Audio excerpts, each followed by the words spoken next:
Hello. कल बच्चों मैंने आप लोगों को मोलरता बताया था, ठीक। आज मोलरता और मोलरता के बारे में काफ़ी चीज़ें मैंने बताया था। मैंने ये बताया था विलियम जो चैप्टर है आपका वो 8 नंबर का है, जिसमें से मोलरता की परिभाषा बताया था, मोलरता के जो कुछ न्यूमेरिकल थे वो बताया था। आज मैं उससे संबंधित मोलरता से संबंधित कुछ न्यूमेरिकल बताऊँगा आप लोगों को, और प्लस मोलरता ज्ञात करने की एक दूसरी विधि बताऊँगा। और ये न्यूमेरिकल आप लोग देखेंगे तो ये न्यूमेरिकल अगर जो घनत्व वाले न्यूमेरिकल आते हैं उनको सॉल्व करने के लिए लगभग 1 पेज लगता है, लेकिन इस फार्मूले से आप एक लाइन में सवाल को सॉल्व कर सकते हैं, ठीक है। सबसे पहले मोलरता के बारे में मोलरता के बारे में चर्चा करते हैं। मोलरता कहते किसे हैं? इसका मात्रक होता है मोल प्रति लीटर, मतलब किसी विलयन के 1 लीटर में उपस्थित विलेय के मोलों की संख्या को मोलरता कहते हैं। इसे किससे प्रदर्शित करते हैं? कैपिटल एम से प्रदर्शित करते हैं, ठीक। इसका जो फार्मूला कल मैंने बताया था आप लोगों को, ये फर्स्ट पहली विधि है, स्मॉल w गुणे 1000 बटे v गुणे एम, ये होता है। फिर इसके बाद दूसरी विधि क्या है?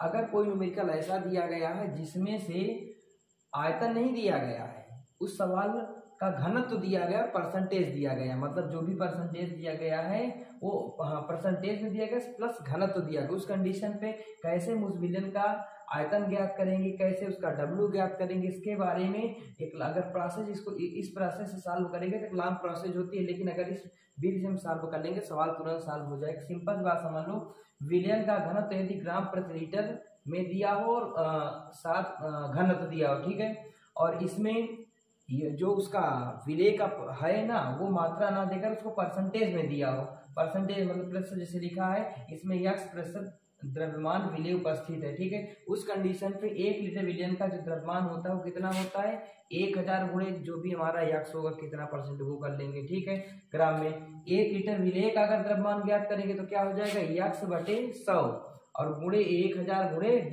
तो इससे काट देंगे तो यहाँ आ जाएगा कितना? 10। तो फाइनली बचा क्या? x गुणे 10 गुणे d, तो x गुणे 10 गुणे d ये हुआ, ठीक। फिर 1 लीटर में मोलों की संख्या ज्ञात करेंगे तो विलेय का द्रव्यमान, तो विलेय का द्रव्यमान ये हो गया, ठीक है, और फिर इसके बाद अनुभार होगा, अनुभार यम होगा। तो इसका फाइनली जो सूत्र बच्चों बनता है वो क्या बनता है?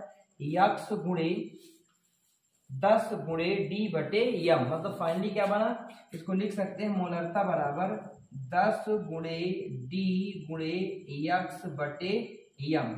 इस फार्मूले से आप न्यूमेरिकल सॉल्व कर सकते हैं और बहुत आसान तरीके से आप न्यूमेरिकल सॉल्व कर सकते हैं।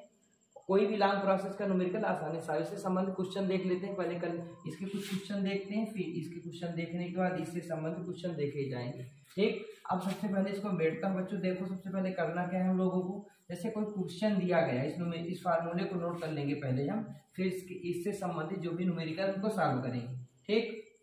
अब इसका जो एक फार्मूला मैंने ये बताया पहला, दूसरा फार्मूला यम बराबर है 10 गुणे डी गुणे एक्स बटे यम, ये इस्तेमाल है, ये 2 फार्मूले हैं, ठीक।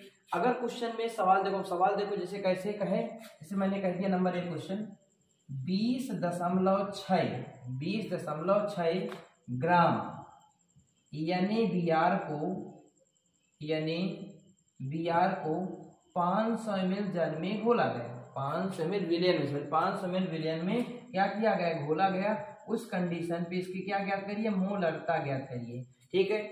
आप अगर सवाल और बनाना चाहते हैं 500 के स्थान पे आप 100 ml कर सकते हैं, ठीक है। 500 ml के स्थान पे आप 200 ml कर सकते हैं, इसके स्थान पे 300 ml कर सकते हैं, ठीक है, इसके स्थान पे आप 400 ml कर सकते हैं, मतलब कई न्यूमेरिकल इससे बना सकते हैं, ठीक। अब करना क्या है?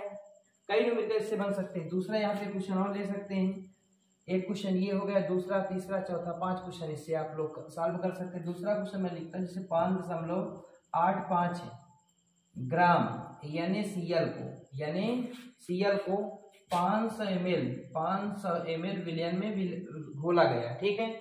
उस कंडीशन पे इसकी मोलरता ज्ञात कीजिए। इसके और सवाल लगाना है बच्चों आपको, तो 500 के स्थान पे आप 100 ml ले सकते हैं, 200 ml ले सकते हैं, 300 ml ले सकते हैं और 400 ml ले सकते हैं, ठीक, ये आप ले सकते हैं। और इनकी सहायता से आप 5 सवाल इसके मोलरता के साथ कर लेंगे और आसानी से आपको क्वेश्चन आ जाएंगे, ठीक।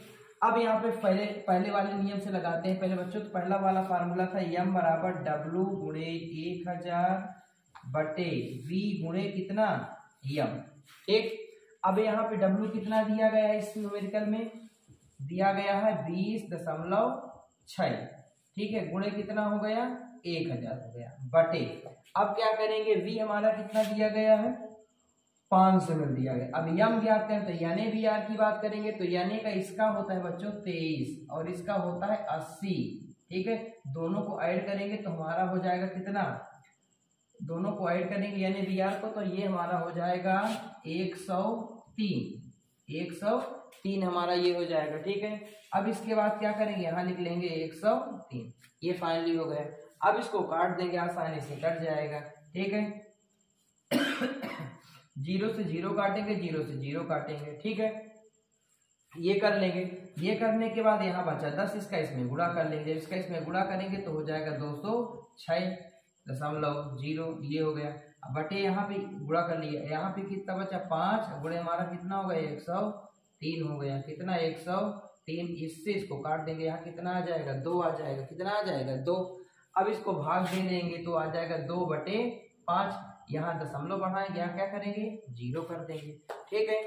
अब यहाँ इसका भाग देंगे 5 चौको कितना आ जाएगा 20, इसका आंसर आ जाएगा कितना 0.4 मोल प्रति लीटर। ये इसका सवाल हो गया, आसानी से आप इसको लगा लेंगे, मतलब इसको आसानी से सॉल्व कर लेंगे, कोई प्रॉब्लम इसकी नहीं, ठीक। ये पहला क्वेश्चन हो गया। अब दूसरा, यहीं से आप हम थोड़ा सा क्वेश्चन दिमाग लगा के दूसरा बना लेंगे। यहाँ पे कितना 500 ml था, 500 ml ना करके कितना कर लेंगे 100 ml कर लेंगे। फिर दूसरा तीसरा बनाएंगे, 500 के स्थान पे कितना कर लेंगे 200 ml कर लेंगे। फिर कितना कर लेंगे 300 ml कर लेंगे। फिर कितना कर लेंगे 400 ml कर लेंगे। आसानी से इसके न्यूमेरिकल आ जाएंगे सरल तरीके से। फिर इसके बाद अगर इसके न्यूमेरिकल आपको सॉल्व करना कह रहा है 5.85 ग्राम यानी Cl को 500 ml विलयन में घोला जाता है, तो उसकी मोलरता बताइए। तो इस कंडीशन पे आपको क्या करना है, फिर वही काम करना है, ठीक है। ये फार्मूला हमारा लिखा ही है। W यहाँ बच्चों कितना दिया गया है 5.8, यम बराबर 5.85 ग्राम गुणे 1000 हो गया, ठीक। बटे कितना हमारा यहाँ हो गया आपका कितना ml लिया गया 500 बटे कितना हो गया 500 ml हो गया। अब गुणे कितना हो गया, अब इसका यानी Cl का परमाणु अनुभार ज्ञात कर लेंगे। तो यानी का होता है 23, इसका होता है 35.5, इसको ऐड करेंगे तो कितना हो जाएगा 58.5, ये हो गया पूरा। ये फिर इतना कर लेंगे, इतना करने के बाद फिर वही काम करेंगे, इससे ये काटेंगे, इससे ये दोनों 0 0 कट गए। इसका इसमें गुणा करेंगे, जब इसका इसमें गुणा करेंगे तो 5, तो ये आपका कितना हो जाएगा 58.5 हो जाएगा। और फिर गुणे कितना हो जाएगा बटे 58.5 हो, ये इससे क्या हो जाएगा कट जाएगा, ठीक है। जब ये कटेगा अब क्या करेंगे, और भी काटना चाहते तो इसको 2 से कर सकते हैं, ठीक है। 2 से करेंगे तो फिर गुणा कर लेंगे। अब 1 बटे हमारा कितना आ गया 5 आ गया। अब क्या करेंगे, यहाँ लगाएंगे दशमलव, यहाँ करेंगे 0, ठीक। भाग देंगे कितना आएगा 2 मोलर, ये उत्तर आ जाएगा इसका। अब आपको इसके बहुत सारे सवाल लगाने हैं, तो करना कुछ नहीं, सिंपल सी बात है। जहाँ 500 में लिखा है वहाँ कितना कर देंगे 100 200 300 400 करके आसानी से न्यूमेरिकल आप लगा लेंगे, ठीक। तो ये साधारण विधि द्वारा आप आसानी से न्यूमेरिकल लगा लिए बच्चों। इसके बाद एक प्रोसेस और है, उस प्रोसेस का प्रयोग करके आप कठिन से कठिन न्यूमेरिकल मोलरता के लगा लेंगे, ठीक। अब इसको मेटे दे रहा हूँ, आप नोट कर लीजिएगा।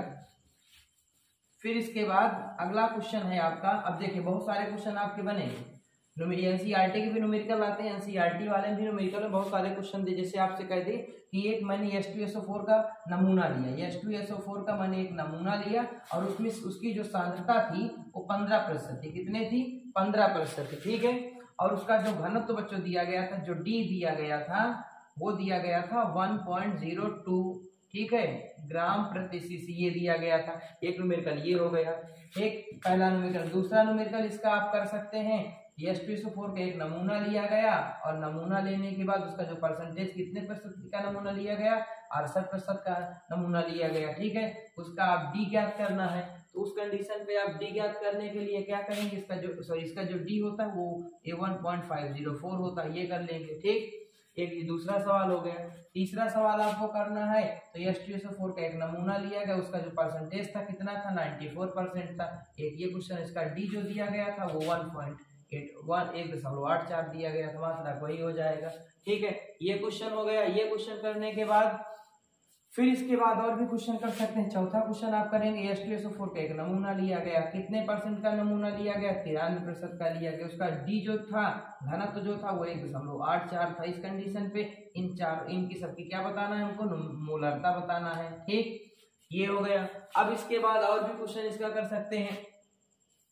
अब इसमें से कोई भी एक क्वेश्चन और ले लीजिए। पांचवा क्वेश्चन, H2SO4 का एक नमूना लिया गया, ठीक है। अब H2SO4 का एक नमूना लेने के बाद जो नमूना लिया गया वो कितने परसेंट का लिया गया, 96% का लिया गया, उसका डी बताना है। ये कर सकते हैं, ठीक।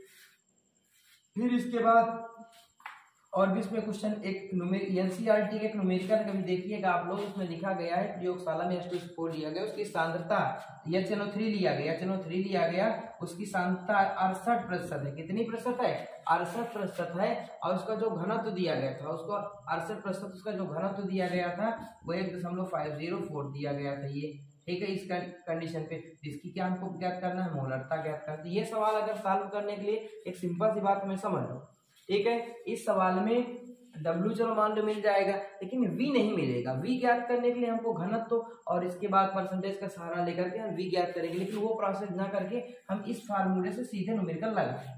इस फार्मूले से क्या करेंगे, सीधे न्यूमेरिकल लगा सकते हैं। कोई भी सवाल इसमें उठाएंगे, जैसे मान लीजिए मैंने ये वाला सवाल लिया, ठीक। इस सवाल में क्या करेंगे, सबसे पहले अब सूत्र होता है, देखो M बराबर 10 गुणे D गुणे क्या, x बटे हमारा क्या हो गया M। तो अब D 10 तो हमारा हो ही जाएगा, D हमारा ये सवाल लगा है तो D हमारा इसका कितना दिया था, 1.84 दिया था। यहाँ लिख लेंगे D ये हो गया 1.84। अब परसेंटेज कितना है, 9, जो H2SO4 लिया गया कितनी सांद्रता थी उसकी, 96% थी, 96% थी, ठीक है। 96 हो गया। अब बटे हमारा M कितना H2SO4 का होता है, अगर हम H2SO4 का M ज्ञात करेंगे, मॉलिक्यूलर ज्ञात करेंगे, इसका 2 हो गया, इसका 32 हो गया, ठीक है। इसको 16 चौको 64 हो गया, इसका ऐड करेंगे 98 आ जाएगा। कितना आ गया, 98 आ गया ये, ठीक। अब इसको काटना शुरू करेंगे, आसानी से कोई भी क्वेश्चन को काट देंगे। जैसे इसको मान लीजिए 2 से काट दिया गया, ये 2 से काटेंगे तो ये 94 आ गया, इसको यहाँ 5 आ गया, ठीक है। इसका क्या करेंगे, अब इसका इसमें गुणा कर लें, मतलब 96 का कितने में गुणा करना है आपको, 5 का। तो 96 में अगर 5 का गुणा करेंगे तो यहीं पे कर लीजिए, 96 में कितने गुणा करना है, 5 का। तो 56 30 की 0 हो गया, ठीक है। और फिर इसके बाद है हासिल 3 आ गया, और 9 45 45 से 48 हो गया, 48 कितना हो गया यहाँ पे, 48 हो गया। 48 मतलब 480 गुणे कितना हो गया, 1.84 हो गया, बटे कितना हो गया, 49 हो गया। फिर इसका इसमें कहीं गुणा कर लेते हैं, इसका इसमें गुणा करेंगे तो इसका कितना था, इसमें 480 गुणे 1.84 था, ठीक। इसका इसमें जब गुणा करेंगे तो ये करेंगे तो ये हो गया, ठीक ठीक। चल इसका आ गया आपका कितना, ये आ गया 883 दशमलव कितना है इसमें 2, बटे कितना हो गया बच्चों, 49 हो गया। अब इसका भाग देंगे 49 का, जब इसका भाग देंगे तो ये तो एक बार में चला गया, ठीक है, 1 हो गया। फिर इसमें बचा हमारा कितना शेष, 88 है, 88 तो हमारा बचा इसमें 49 नहीं सॉरी 39, ठीक है। 39 ये हो गया, 3 ये हो गया, ठीक है। 8 बार तो 8 बार गया, 0 ये। तो फाइनली हमारा ये देखने के बाद जो कट के आया आंसर आया, M बराबर हमारा कितना आ गया, 18.02, ठीक। ये हमारा क्या आ गया, मोलरता। आसानी से देखो, एक बात सिंपल समझो, इस प्रोसेस से कितने आसानी से हमने न्यूमेरिकल लगा ली। अब इन्हीं न्यूमेरिकलों को जो आपको होमवर्क दिया जाता है, एक न्यूमेरिकल ये है, एक ये है, एक ये है, एक ये है, एक ये, इन न्यूमेरिकलों को आप आसानी से इस फार्मूले की सहायता से लगा सकते हैं। ये फार्मूला आपको जल्दी कहीं मिलने वाला नहीं। धन्यवाद बच्चों। यूट्यूब को थोड़ा सा सब्सक्राइब जरूर कर दिए ताकि आगे के जो भी वीडियो आपको मिलते रहे। धन्यवाद।